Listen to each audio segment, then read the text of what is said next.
நீங்கள் மேலாண்மை என்று எடுத்தால் அதில் பலவித மேலாண்மைகள் இருந்தாலும் நம் தமிழ்நாட்டு வரலாற்றில் மிகவும் முக்கியம் நீர் மேலாண்மை. கபிலர் புறநானூற்றில் ஓர் ஏரி எப்படி அமைக்கப்பட வேண்டும், பிறை வடிவில் மலைகளுக்கு இடையே அமைக்கப்பட வேண்டும் என்று கூறுகிறார். இன்று கூட பெரும் நீர்த்தேக்கங்கள் அந்த அடிப்படையில் தான் அமைக்கப்படுகின்றன. நீரை நன்றாக மேலாண்மை செய்ய வேண்டும் என்பது தமிழ் இலக்கியங்களிலெல்லாம் கூறப்பட்டிருக்கிறது. மழைக்காலத்தில் கரைகள் உடையாமல் இருக்க கட்டுமஸ்தான வாலிபர்கள் கரைகளில் நின்று அந்த நீர்நிலைகளை பாதுகாத்தார்கள் என்கின்ற தகவல் அகநானூற்றிலே இடம்பெற்றிருக்கிறது. இன்று கூட நாம் அந்த நெறிமுறையை பின்பற்றினால் குளங்கள் உடைவதையும் ஏரிக்கரைகள் உடைவதையும் நம்மால் தடுக்க முடியும் என்பதை உணர வேண்டும். மக்கியவல்லி ஓர் அற்புதமான கருத்தை சொல்கிறார். நேர்மையானவர்களையும் துணிவானவர்களையும் ஒரு மன்னர் தன் அருகிலே வைத்து கொள்ள வேண்டும். அந்த நேர்மையானவர்கள் மன்னரிடம் போய் எனக்கு அது வேண்டும் இது வேண்டும் என்று துண்டு சீட்டு கொடுக்க மாட்டார்கள். துண்டு சீட்டு கொடுக்காதவர்கள் தான் நேர்மையானவர்கள். ஆனால் மன்னராக பார்த்து நமக்காக இவ்வளவு பணியாற்றுகிறாரே என்று அவர்களாக பார்த்து அவர்களுக்கு நன்மை செய்ய வேண்டும் என்று மக்கியவல்லி இளவரசனில் குறிப்பிடுகிறார். இது இன்றும் தலைமை நிர்வாகிக்கு பொருத்தம். சிபி போன்றவர்கள் தன்னிடம் நேர்மையாக பணியாளர்களை வைத்து கொள்ள வேண்டும். அவர்களுக்கு தேவையானதை அவர்கள் கேட்காமலேயே செய்து தர வேண்டும். அதுதான் ஒரு நல்ல நிர்வாகத்திற்கான அழகாக இருக்க முடியும். பல்தசார் என்கின்ற அற்புதமான ஒரு துறவி, அவர் 300 சூத்திரங்களை எழுதியிருக்கிறார். அவர் சொல்லுகிறார், நீங்கள் முடிவெடுக்கிற போது எல்லா பிரிவுகளையும் அடுத்தவர்களுக்கு சொல்லிவிடாதீர்கள், சிலவற்றை உங்களுக்காக வைத்திருங்கள் என்று குறிப்பிடுகிறார். இன்று நாம் எல்லாம் பிராண்ட் அம்பாசிடர் என்று கூறுகிறோம். பிராண்ட் அம்பாசிடர் என்றால் முத்திரை தூதுவர் என்று பொருள். இந்த முத்திரை தூதுவரை பற்றி ஒரு கதை சீன சரித்திரத்திலே இடம்பெற்றிருக்கிறது. ஒருவன் அற்புதமான ஒரு குதிரையை வைத்திருப்பான். பணத்தேவை, குதிரையை விற்க வேண்டும். சந்தையிலே கொண்டு போய் கட்டுவான். யாருமே அதை பார்த்து வாங்க மாட்டார்கள். அப்போது குதிரைகளில் நிபுணத்துவம் பெறிந்த லீ என்கிற ஒருவன் இருப்பான். அவனிடம் சென்று, நீ என்னுடைய குதிரையை விற்று தர வேண்டும் என்பான். நான் எப்படி விற்று தருவது? ஒன்றுமில்லை, நீ வா, வந்து என் குதிரையை சுற்றி ஒரு முறை பார், போகிற போது ஒரு முறை திரும்பி பார், போதும். அதுவே நீ அந்த குதிரை நல்ல குதிரை என்று சொன்னதற்கு சான்று என்று. அதே போல லீ வருவார், குதிரையை போகும்போது திரும்பி பார்ப்பார். அவர் திரும்பி பார்ப்பதை பார்த்தவர்கள் அந்த குதிரையை ஏலத்திற்கு வந்து வாங்கி கொண்டு போய்விடுவார்கள். இந்த முத்திரை என்பது எவ்வளவு மோசடி என்பதற்கு ஒரு உதாரணம் சொல்லுகிறேன். இந்த குளிர்பானத்தை தான் நான் வாங்குவேன் என்று ஒருவர் சொன்னார். இந்த குளிர்பானம் தான் எனக்கு பிடிக்கும் என்று இன்னொருவர் சொன்னார். சரி, எந்த குளிர்பானத்தில் இந்த மகத்துவம் இருக்கிறது என்று கண்டுபிடிப்பதற்காக ஒருவர் இன்று உலகம் முழுவதும் மிகவும் பிரசித்தியாக இருக்கிற 2 குளிர்பானங்களை 20 குப்பிகள் வைத்துவிட்டு இந்த குளிர்பானம்தான் வேண்டும் என்று சொல்கிறவர்களையும் இந்த குளிர்பானம்தான் எனக்கு வேண்டும் என்றதை மறுத்தவர்களையும் கண்களை கட்டி உட்கார வைத்து விட்டார்கள். குடித்து இது என்ன குளிர்பானம் என்று கண்டுபிடிங்கள் என்று சொன்னால் அவர்களால் கண்டுபிடிக்க முடியவில்லை. எனவே முத்திரை என்பது மிகப்பெரிய மோசடி என்பதை நாம் உணர வேண்டும். அதுவும் ஒரு மனோவயப்பட்ட ஒன்றாகத்தான் இருக்கிறது. அதனால் முத்திரை தூதுவர்கள் என்பது சீன சரித்திரத்தில் இடம்பெற்றிருக்கிறது என்பதை நம்மால் உணர முடிகிறது. நச்சரிக்கும் மேலாண்மை என்கிற ஒன்று இன்று பல அலுவலகங்கள் இருக்கிறது. காலையில் ஒரு தகவலை கொடுத்துவிட்டு மாலையிலேயே எனக்கு ஒரு அறிக்கை கொடுக்க வேண்டும் என்றவர்களை நச்சரிப்பது. அவர்கள் அரைகுறையாக ஒரு அறிக்கையை தயாரித்து அனுப்புவார்கள். பிறகு மறுபடியும் அதை தயாரிக்க சொல்லி அரை நாளில் முடிய வேண்டிய அறிக்கை 6 நாட்கள் ஆகும். இதுதான் நச்சரிக்கை மேலாண்மையினுடைய தத்துவம். இதை பற்றி சீன சரித்திரத்தில் ஒரு கதை உண்டு. ஒரு தாய் எப்போது பார்த்தாலும் புத்தா, எதற்கெடுத்தாலும் புத்தா புத்தா என்று சொல்லி கொண்டிருப்பார்கள். ஒரு நாள் அவருடைய மகன் அம்மா என்றான். அவர் திரும்பி பார்த்தார். என்ன? ஒன்றுமில்லை. சிறிது நேரம் கழித்து அம்மா என்றான். என்ன என்றார். ஒன்றுமில்லை. 4-5 முறை சொல்லியிருப்பான். ஒவ்வொரு முறையும் ஒன்றுமில்லை என்றதும் அந்த அம்மாவிற்கு கோபம்.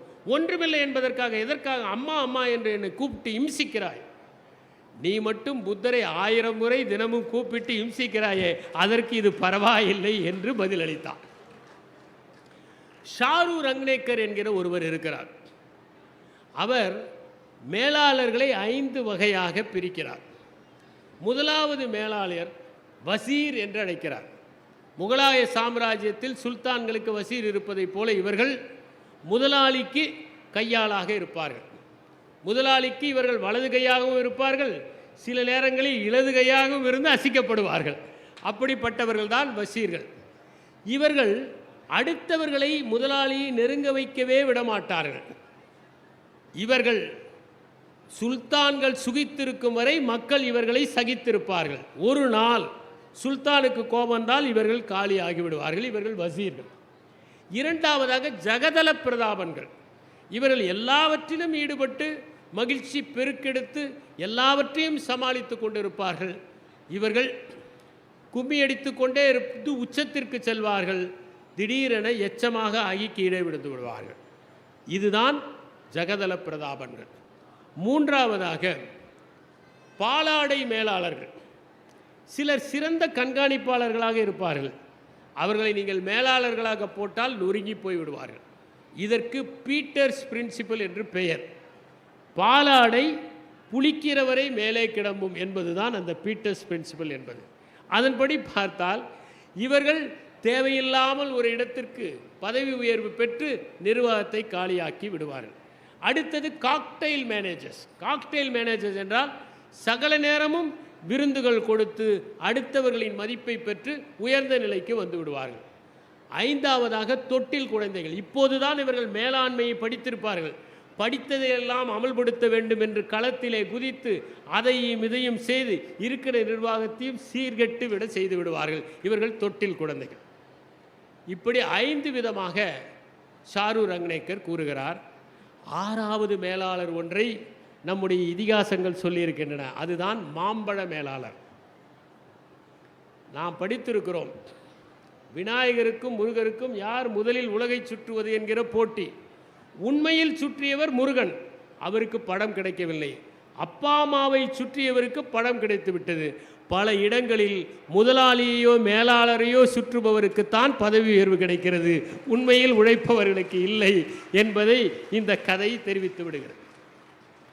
எ லெட்டர் டு கார்ஷியா என்கிற ஒரு அற்புதமான கடிதம் எல்பர்ட் ஹபர்ட் என்பவர் எழுதியது. இது வரலாற்று தொடர்பு உடையது. அமெரிக்காவிற்கும் ஸ்பெயினுக்கும் போர் நடந்தபோது ஸ்பெயினுக்கு எதிராக ஒரு தீவிரவாதி இருக்கிறார், போராளி. அவருடைய பெயர் கார்ஷியா. அவருக்கு அமெரிக்க ஜனாதிபதி ஒரு கடிதத்தை கொடுத்து அனுப்ப வேண்டும். எப்படி கொடுத்து அனுப்புவது என்று யோசிக்கிறார். எங்கே இருக்கிறார் என்பதே தெரியாது. அப்போது கைபேசி எல்லாம் இல்லை.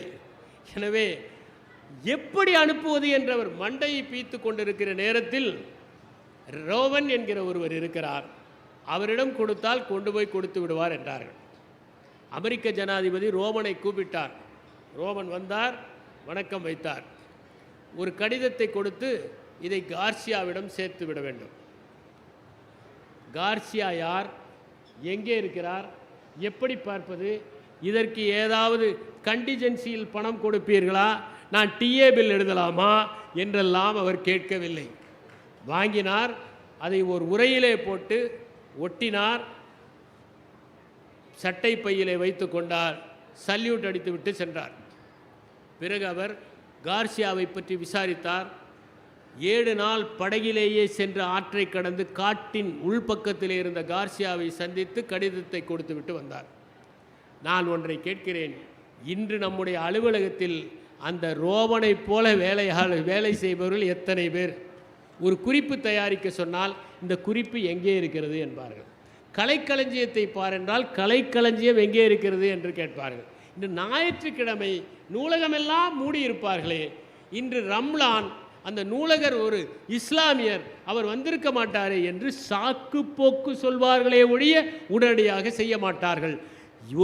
ஒரு பணியாளர் எப்படி இருக்க வேண்டும் என்பதற்கு உதாரணம்தான் எ லெட்டர் டு கார்ஷியா. சிபி அவர்கள் இந்த கடிதத்தை தயவு செய்து உங்கள் பணியாளர்கள் எல்லோருக்கும் கொடுங்கள். அதில் ஒரு சிலராவது ரோமனைப் போல மாறினால் நிர்வாகமே செழித்து வளரும். ஒரு பணியை செய்தால் எப்படி செய்ய வேண்டும் என்பதற்கு ஒரு அரேபிய கதை ஒன்று உண்டு.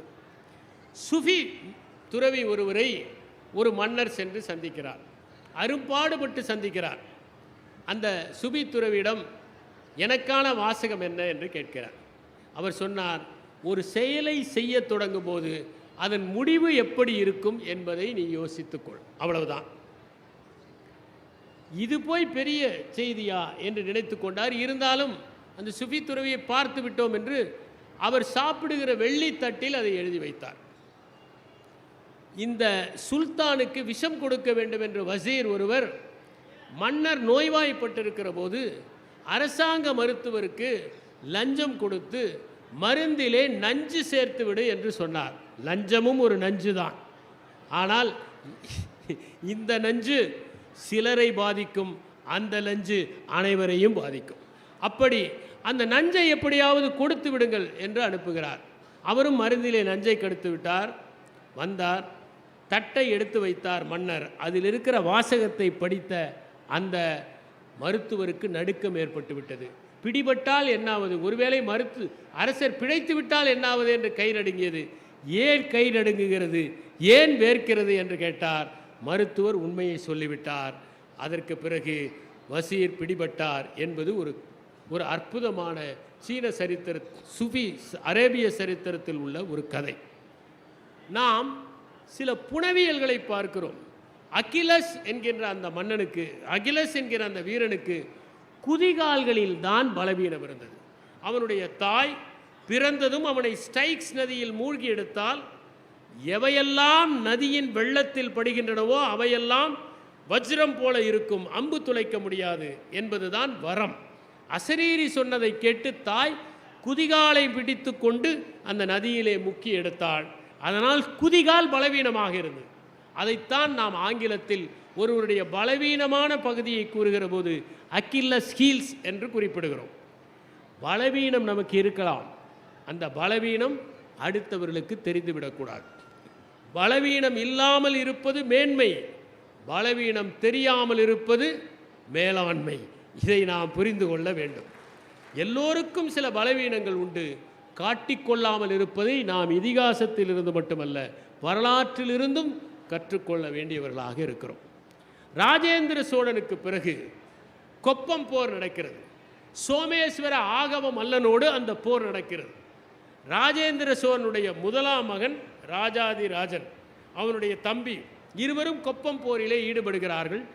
சோமேஸ்வர ஆகவ மல்லனை விரட்டுகிறார்கள். அப்போது எதிர்பாராத விதமாக வந்த ஓர் அம்பு ராஜாதிராஜனுடைய நெஞ்சிலே பாய்ந்து விடுகிறது. போர்க்களத்திலேயே ராஜாதிராஜன் மறைந்து விடுகிறான்.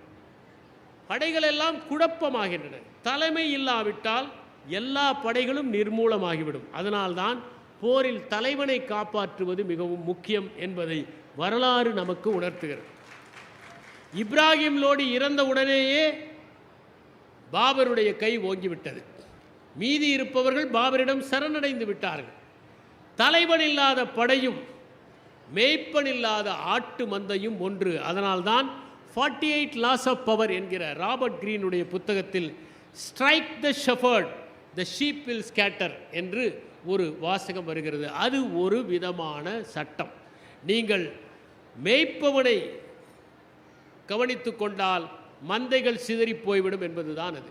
அப்படி அந்த போரிலே ராஜாதிராஜன் இறந்ததும் படைகள் குழம்புகிற போது ராஜேந்திரனுடைய இன்னொரு மகன் அந்த போர்க்களத்திலேயே தன்னை இரண்டாம் ராஜேந்திரன் என்று பெயர் சூட்டிக்கொண்டு போரிட்டு கொப்பம் போரிலே வென்றான் என்பது வரலாறு. எனவே நாம் ஒரு நிறுவனத்தில் தலைமை இல்லாத போது நாம் தலைமை பண்பை தரித்து கொண்டு வேண்டிய நடவடிக்கைகளை எல்லாம் செய்தால்தான் அந்த நிர்வாகம் வெற்றிகரமாக போட்டிகளை சமாளிக்கும் என்பதை உணர வேண்டும். நாம் வரலாற்றை படித்தால் புளூட்டார்க் எழுதிய அந்த noble lives of the noble Grecians and Romans என்கிற அந்த புத்தகத்தை படித்தால் ஒன்றை புரிந்து கொள்ளலாம். ஜூலியஸ் சீசர் அதீதமான நம்பிக்கையால் தன்னுடைய மதியை இழந்தான் என்பதுதான். விஸ்டம் கன்சியூம்டு இன் ஓவர் கான்ஃபிடன்ஸ் என்பதுதான் அது. அதீத நம்பிக்கை, தன்னை யாரும் அசைக்க முடியாது என்று. அவனுடைய மனைவி கலிஃபோர்னியா எச்சரிக்கிறாள், போகாதே என்று, சதித்திட்டம் இருக்கிறது என்று நான் கேள்விப்பட்டிருக்கிறேன் என்று. ஆனால் அதையும் மீறி அவன் சென்ற காரணத்தால் தான் அவன் சிதைந்து போனான். எந்த நிறுவனமும் நாம் லாபம் அடைகிறோம் என்கிற காரணத்தினால் எதில் கை வைத்தாலும் நமக்கு லாபம் கிடைக்கும் என்று நினைத்து விடக்கூடாது. உதாரணமாக, காலணியை உற்பத்தி செய்கிறவர்கள் எதிலே தங்கள் வியாபாரத்தை விருத்தி செய்யலாம் என்றால், அவர்கள் சாக்ஸ் செய்யலாம், கையுறைகள் செய்யலாம், செருப்புகள் செய்யலாம். ஆனால் அதே காலணிகள் விற்கிற கடையில் சாம்பிராணியை விற்றால், ஊதுபத்தியை விற்றால் யாரும் வாங்க மாட்டார்கள் என்பதுதான் உண்மை. எதில் நாம் விரிவாக்கம் செய்யலாம் என்பதை ஜூலியஸ் சீசரிடமிருந்து நாம் கற்றுக்கொள்கிறோம். ஊக்கப்படுத்துவதும் உற்சாகப்படுத்துவதும் தலைமை பண்புக்கு முக்கியம், மேலாண்மையிலே முக்கியம். அடிக்கடி இவர்கள் வீணையின் தந்தியைப் போல வளைந்து விடுவார்கள். இறுக்கி கட்ட வேண்டியது நம்முடைய கடமை. ஒரு காலத்திலே கயிற்றுக்கட்டில் ஒன்று இருக்கும். இப்போது இருக்கிற எந்த தலைமுறையும் அந்த கயிற்றுக்கட்டிலை பார்க்காது. கயிற்றுக்கட்டிலே படுத்தால் ஒரு மாதத்திற்கு பிறகு அது தொய்வடைந்து விடும். அதற்கு பிறகு கால் மாட்டிலே அதை இறுக்கி கட்டுவார்கள். அப்போது மறுபடியும் நிமிர்ந்து விடும். அது கயிற்றுக்கட்டுகளுக்கு மட்டுமல்ல, நம்முடைய மனநிலைக்கும் அப்போது யாராவது இறுக்கி கட்ட வேண்டியவர்களாக இருக்கிறோம் என்பதுதான் உண்மை. பாபர் ராணா சங்காவோடு போரிடுகிறார். அப்போது பாபருடைய படைகள் எல்லாம், இந்த போர் எங்களுக்கு வேண்டாம், எங்களுக்கு இந்த நாட்டின் வெப்பம் பிடிக்கவில்லை, நாம் திரும்பி போய்விடலாம் என்று போராடுகிறார்கள். அப்போது அவர்களிடம் தான் பருக வைத்திருந்த மது குப்பிகளை எல்லாம் உடைத்து, நான் இன்றிலிருந்து இறைவன் மீது ஆணையாக இந்த மதுவை அருந்த மாட்டேன், நாம் உயர்ந்த லட்சியத்திற்காக போரிடப் போகிறோம் என்று பாபர் ஒரு பேருரையை, ஊக்க உரையை ஆற்றுகிறார். சிப்பாய்கள் எல்லாம் சிம்மம் போல கர்ஜித்து அந்த போரிலே ஈடுபடுகிறார்கள். ராணா சங்காவை தோற்கடிக்கிறார்கள். எனவே மேலாண்மையிலும் எப்படி ஊக்க உரைகளை நிகழ்த்துவது என்பதை நமக்கு கற்றுத்தருகிறார். சீசர் காலிக் யுத்தம் என்கின்ற ஒன்றை ஜெர்மனியோடு நிகழ்த்துகிறார். ஜெர்மனியினுடைய தளபதி அரியோவிஸ்டா என்பது அவருடைய பெயர். அப்போது ஜெர்மனியிடம் மிகப்பெரிய படை இருக்கிறது. இந்த படையிடம் நாம் தோற்று போய்விடுவோம் என்று சிலர் வதந்தியை பரப்புகிறார்கள். அப்போது சீசர் வதந்தியின் கழுத்தை நெரிக்க வேண்டும் என்பதற்காக யாரெல்லாம் இந்த வதந்தியை பரப்புகிறார்களோ அவர்களை கைது செய்து சிறையில் அடைத்தார். பிறகு தன்னுடைய சிப்பாய்களிடம் அவர் ஒரு உரையாற்றுகிறார். அந்த உரையில் அவர் சொல்லுகிறார், யாரெல்லாம் பயந்து கொண்டிருக்கிறீர்களோ அவர்கள் என்னோடு படையெடுப்புக்கு வர வேண்டாம், 10ஆம் அணிப்பிரிவு மட்டும்தான் தைரியமாக இருக்கிறது, அவர்கள் மட்டும் வரட்டும், கோழைகள் வர வேண்டாம் என்கிறார். உடனே மற்ற சிப்பாய்களுக்கெல்லாம் மிகப்பெரிய அவமானமாக போய்விடுகிறது. நாங்களும் வீரர்கள் தான், வருகிறோம் வருகிறோம் என்று சொல்லி வந்து அந்த காலிக் போரிலே சீசர் வென்றார் என்பதை வரலாறு நமக்கு உணர்த்துகிறது. நான் ஏற்கனவே சொன்னதைப் போல பீட்டர்ஸ் தத்துவம் என்பது வரலாற்றில் எப்படி இடம்பெற்றிருக்கிறது என்பதை பார்க்க வேண்டும். ஜஹாங்கீருக்கு நூர்ஜஹான் மூலம் லாட்லி என்கிற ஒரு பெண் குழந்தை பிறந்தது. ஒரு கட்டத்தில் ஜஹாங்கீர் தன்னுடைய அதிகாரத்தை எல்லாம் நூர்ஜஹானிடம் கொடுத்துவிட்டு ஒரு கோப்பை மதுவும் ஒரு துண்டு மாமிசமும் இருந்தால் போதும் என்று மகிழ்ச்சி அடைந்தான். அந்த கட்டத்தில் அரச பதவியை தான் கையிலே வைத்திருக்க வேண்டும் என்பதற்காக ஜஹாங்கீருடைய இன்னொரு மகனான ஷெகாரியர் என்பவருக்கு தன்னுடைய மகள் லாட்லியை திருமணம் செய்து கொடுக்கிறான். அவன் ஒரு கோழை, தகுதி இல்லாதவன். அவன் மன்னனாக முடிசூட்டி கொள்ளுகிற நேரத்தில் கூட அவன் துணிச்சலாக இருக்க முடியவில்லை. ஷாஜகானுடைய படை அவர்கள் இருந்த இடத்தை முற்றுகை செய்கிறது.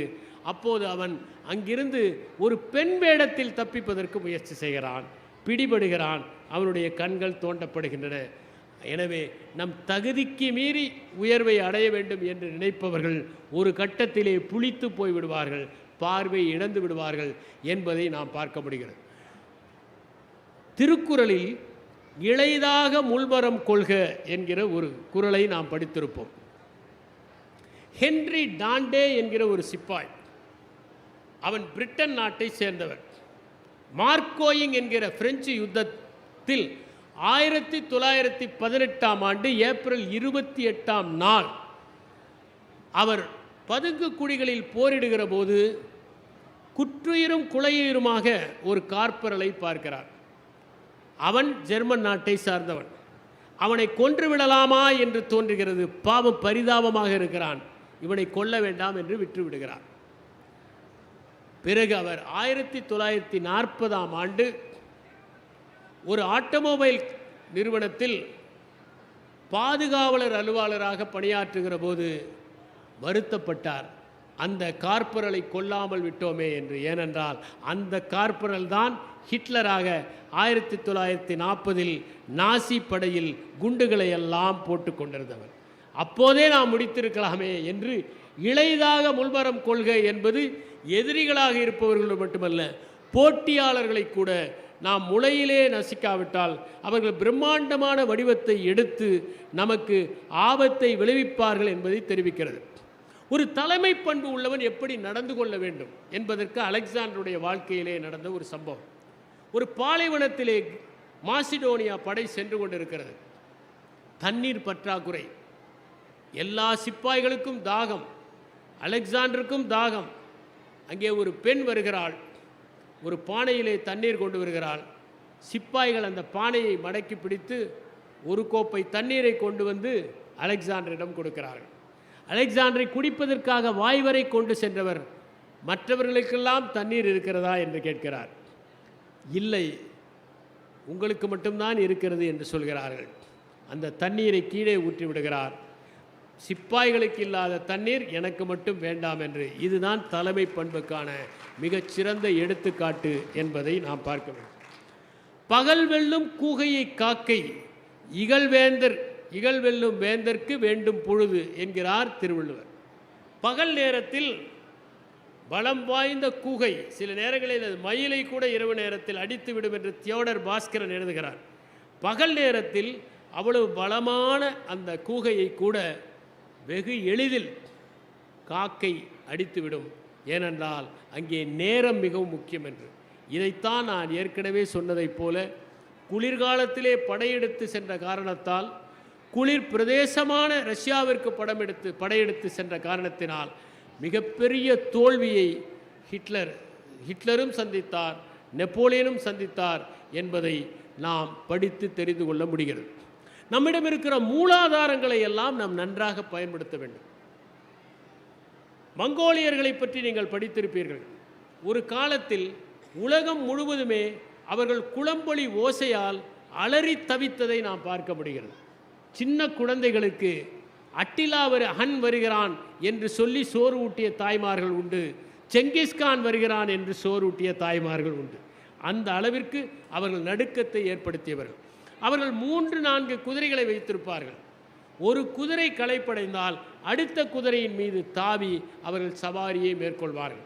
இப்படி 1241ஆம் ஆண்டு 160 கிலோமீட்டர் பயணம் செய்து அவர்கள் ஹங்கேரியை அடைந்தார்கள் என்பதை பார்க்க முடிகிறது.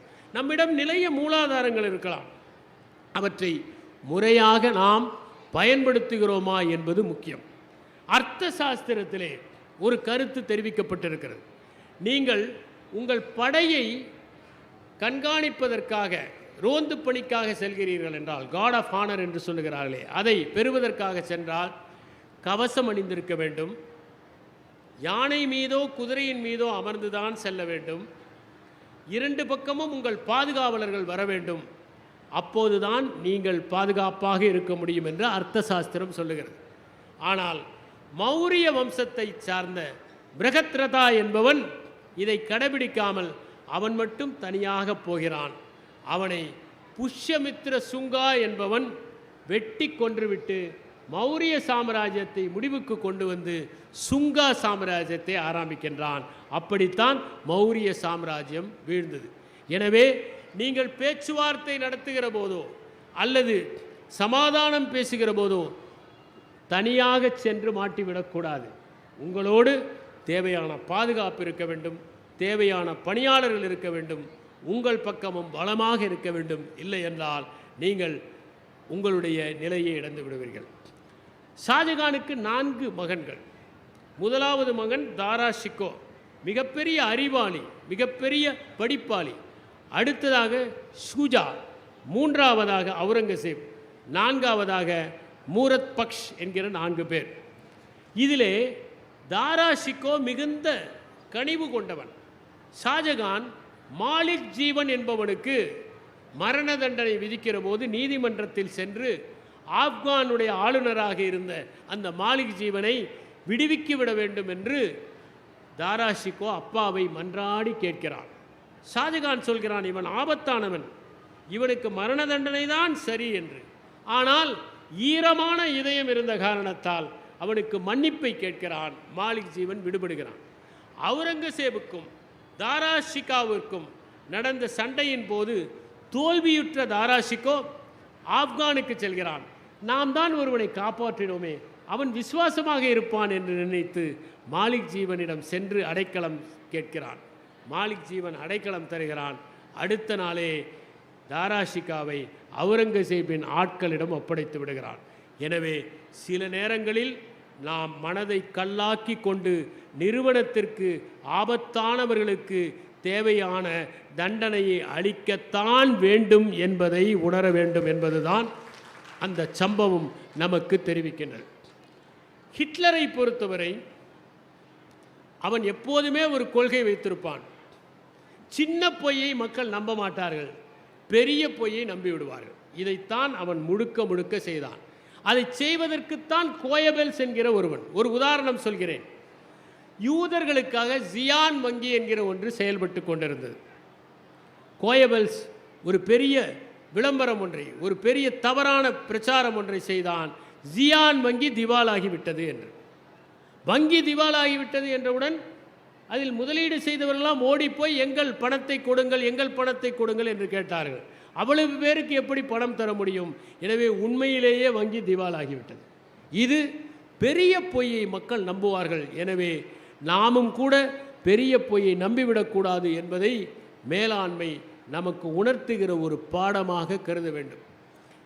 தலைமை பொறுப்பிலே இருக்கிறவர்கள், தன் அருகிலே வைத்திருக்கிறவர்கள் மிகுந்த நம்பிக்கை உடையவர்களாக இருக்க வேண்டும். மக்கள் அவர்களை சந்தேகப்படக்கூடாது. ஒரு சின்ன பிசிறு கூட இருக்கக்கூடாது. ஜூலியஸ் சீசருக்கு 4 மனைவிகள் இருந்ததாக ரோமாபுரி ராணிகள் என்கிற நூலில் அண்ணா எழுதுகிறார். ஆனால் கிரேக்க ரோமாபுரி சரித்திரத்தில் 3 மனைவிகள் தான் குறிப்பிடப்பட்டிருக்கிறது. அண்ணா கூறுகிற மனைவி கஸ்டியா.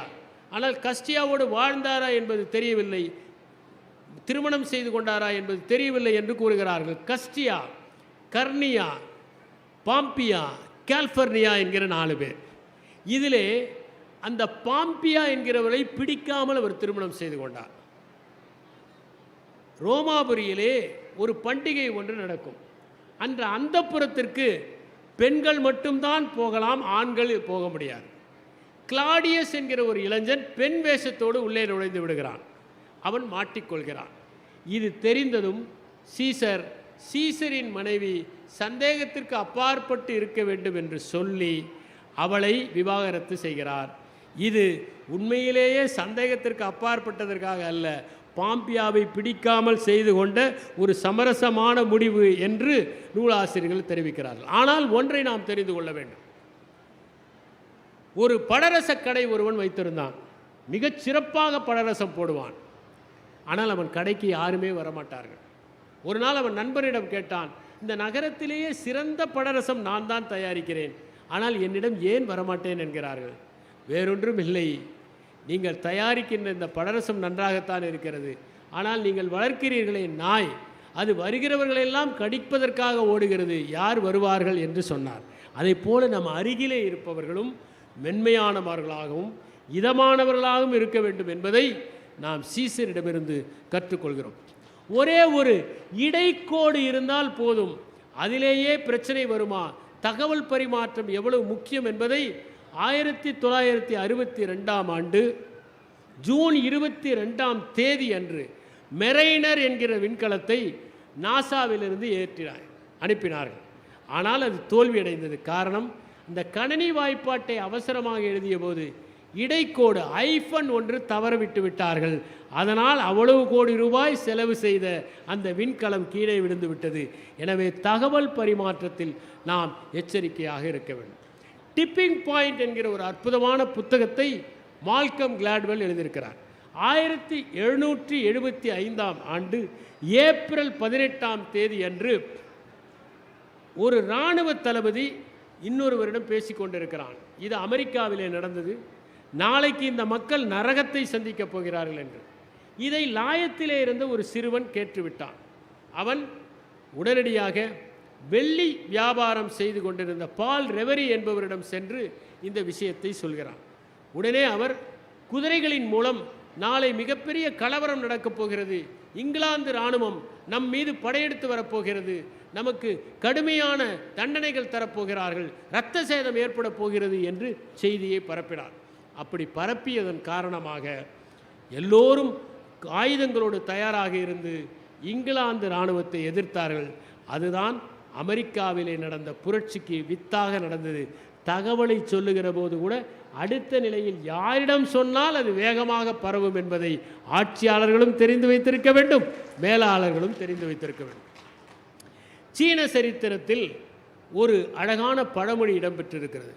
2 புலிகள் சண்டை போடும்போது நீங்கள் உயரமான இடத்தில் இருந்து பார்க்க வேண்டும் என்பது.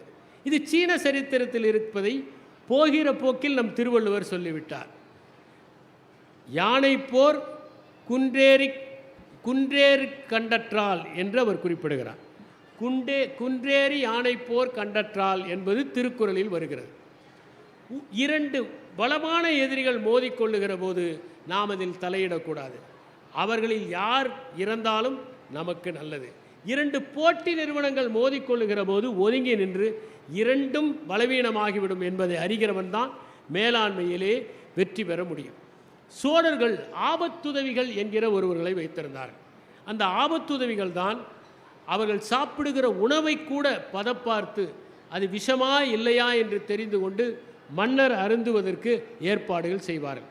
ஒரு நிர்வாகத்திலே இருக்கிறவர்கள் தனக்காக உதவக்கூடிய ஆபத்துதவிகளை எல்லா நேரங்களிலும் வைத்து கொள்வது மிகவும் முக்கியம் என்பதை நாம் உணர வேண்டும். மாக்கியவெல்லி ஒரு கருத்தை குறிப்பிடுகிறார்.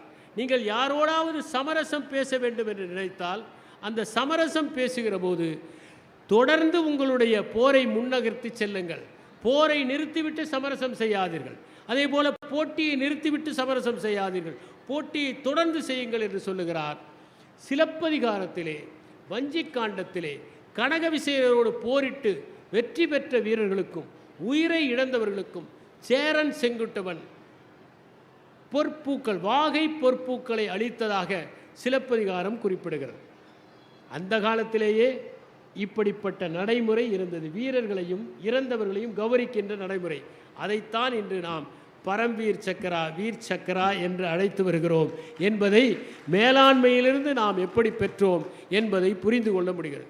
சில நேரங்களில் எதிர்ப்பு வந்தால் கூட நாம் தன்னம்பிக்கையோடு இருக்க வேண்டும். சீனத்திலே காளிக்கோட்டை உத்தி என்கிற ஒரு வரலாற்று சம்பவம் இருக்கிறது. திடீரென ஒரு தளபதி ஒருவன் சிமாயி என்பவன் படைகளோடு ஒரு நாட்டை முற்றுகையிடுவதற்கு வருகிறான். ஆனால் இந்த நாட்டின் தளபதி ஜூங் லியாங் என்பவர் தன்னுடைய படையெல்லாம் வேறு பக்கம் அனுப்பியிருக்கிறார். 10-15 படை வீரர்கள் தான் இருக்கிறார்கள். போரிட்டு நிச்சயமாக வெல்ல முடியாது. உடனே அவர் ஒரு காரியம் செய்தார். கோட்டையின் மதில் சுவரின் மீது சென்று அவர் யாழை வாசிப்பது போல வாழை வாசிக்க ஆரம்பித்தார். சிப்பாய்களுக்கெல்லாம் தூய்மை பணியாளர்களைப் போல உடையை கொடுத்து கோட்டையின் வாயில்களை எல்லாம் சுத்தப்பட வைத்தார். தூரத்திலிருந்து பார்த்தார் அந்த எதிர்நாட்டு தளபதி. இதில் ஏதோ சூழ்ச்சி இருக்கிறது என்று நினைத்து பேசாமல் திரும்ப போய்விட்டார். இதுதான் காளிக்கோட்டை உத்தி என அழைக்கப்படுகிறது. சில நேரங்களில் நம்முடைய அந்த ஊக்கம் சாதனை ஊக்கமாக இருக்க வேண்டும். அதைத்தான் திருவள்ளுவர் காண முயலெய்த அம்பினில் யானை பிழைத்த வேல் ஏந்தல் இனிது. நம்மால் என்ன முடியுமோ அதைவிட இன்னும் உயரமாக இலக்கை நிர்ணயித்தால்தான் நாம் இன்னும் போராடுவோம். நமக்கு எவ்வளவு எட்டுமோ அதை எட்டுவது அல்ல, எட்டாத அளவிற்கும் முயற்சி செய்து எட்டுவதற்கு நாம் தீர்மானிக்க வேண்டும். தமிழ்நாட்டினுடைய சரித்திரத்தில் சோழர்களுடைய ஆட்சியில் கடல் கடிந்து வணிகம் செய்தார்கள், கடல் கடந்து நாடுகளை கைப்பற்றினார்கள் என்பதற்கு முக்கியமான காரணம் அவர்கள் நிரந்தரமான படையை வைத்திருந்தார்கள். சங்க காலத்தில் போர் வந்தால் படையை திரட்டுவார்கள், ஆனால் சோழர்கள் நிரந்தரமான படையை வைத்தார்கள். போர் இல்லாத காலங்களில் அவர்கள் குளங்களை வெட்டினார்கள், ஏரிகளை ஆழப்படுத்தினார்கள். இதனால் விவசாயம் பெருகியது. அவர்கள் வர்த்தக கப்பல்களுக்கு பாதுகாப்பு கொடுத்தார்கள், இதனால் வியாபாரம் பெருகியது, வரி அதிகமானது. எனவே ஒருவர் எப்போதும் சாதனை ஊக்கத்தோடு திகழ வேண்டும், அப்போதுதான் மேலாண்மையிலே வெற்றி பெற முடியும் என்பதற்கு உதாரணமாக இருப்பது தான் சோழர்களுடைய ஆட்சி. இதையும் நாம் வரலாற்றிலிருந்து பெற்றுக்கொள்ள முடிகிறது. தாக்குதல் என்பது நாம் எதிர்பார்க்கிற திசையில் இல்லை, எந்த திசையில் இருந்து வேண்டுமானால் வரலாம். இதுதான் வரலாறு நமக்கு உணர்த்துகிறது. அதனால்தான் நாங்கள் சொல்லுவோம், காப்பி கடை வைத்திருப்பவர்கள், காப்பி கம்பெனி வைத்திருப்பவர்கள், காப்பி கம்பெனி வைத்திருப்பவர்கள் தான் தங்களுக்கு போட்டி என்று நினைக்கக்கூடாது. தேநீர் வைத்திருப்பவர்களும் போட்டியாக ஆகலாம். கோடை காலம் வந்தால் தர்பூஸ் விற்கிறவர்களும் போட்டியாளர்கள் என்பதை நாம் உணர்ந்து கொள்ள வேண்டும். எனவே போட்டி என்பது எந்த திசையிலிருந்து வேண்டுமானால் வரலாம் என்பதை நாம் உணர்ந்து கொள்வது மிகவும் முக்கியம். ஆடம்பரமான நிகழ்வுகளில் நாம் அரசின் பணத்தை செலவழிக்கக்கூடாது என்பதற்கு சீன சரித்திரத்தில் ஒரு கதை. ஒரு மன்னன் 9 அடுக்கு மாடி அரண்மனையை கட்ட திட்டங்கள் போட்டான். நிறைய பணம் செலவானது. அப்போது புத்திசாலியான ஒருவர் அவனிடம் சந்திப்பதற்கு நேரம் கேட்டார். அவனும் தந்தான். அவர் சொன்னார், நான் 12 சதுரக்காய்களின் மீது 9 முட்டைகளை அடுக்குவேன், செய்து காமிக்கட்டுமா என்றார். அது சாத்தியமே இல்லையே, செய்து காண்பிக்கிறேன் பாருங்கள் என்று மிகவும் சிரமப்பட்டு 12 சதுரக்காய்களை ஒன்றின் மீது ஒன்று வைத்தார். அதற்கு மேல் ஒரு முட்டையை வைத்தார். உடனே மன்னன், ஐயோ இது ஆபத்தான விளையாட்டாக இருக்கிறதே என்றான். நீ 9 மாடி கட்டடம் கட்டுவது இதைவிட ஆபத்தானது என்று சொன்னார். மன்னன் புரிந்து கொண்டான், திருந்தி விட்டான் என்பது. எனவே வரலாற்றை படிப்பது நாம் ஒரு சுவாரஸ்யமாக சுவையாக இருப்பதற்கு மட்டுமல்ல, பல்வேறு விதமான மேலாண்மை கருத்துக்கள் வரலாற்றில் இருக்கிறது. அவற்றை படிப்போம், அதை வாழ்க்கைக்கும் கடைபிடிப்போம், வர்த்தகத்திற்கும் கடைபிடிப்போம், அன்றாட வாழ்விலும் கடைபிடிப்போம். எனவே அதிகமான பேராசை இல்லாமல் நியாயமான முறையில் வர்த்தகம் செய்வதும் முக்கியம். எப்படி மக்களுக்கு நன்மை செய்ய வேண்டும் என்பதை உணர்ந்து அனைவரையும் கலந்து ஆலோசிக்கின்ற தலைமை பண்பு முக்கியம். பொறுப்புகளை தேவையான இடங்களில் பகிர்ந்தளிப்பதும் முக்கியம் என்பதை உணர்ந்து வரலாற்றிலிருந்து கற்றுக்கொள்வோம். வரலாறு தொடர்பான புத்தகங்களையும் வாசிப்போம். வரலாற்றை வாசிப்பது அதே தவறுகள் மீண்டும் நிகழாமல் இருப்பதற்காக. நன்றி, வணக்கம்.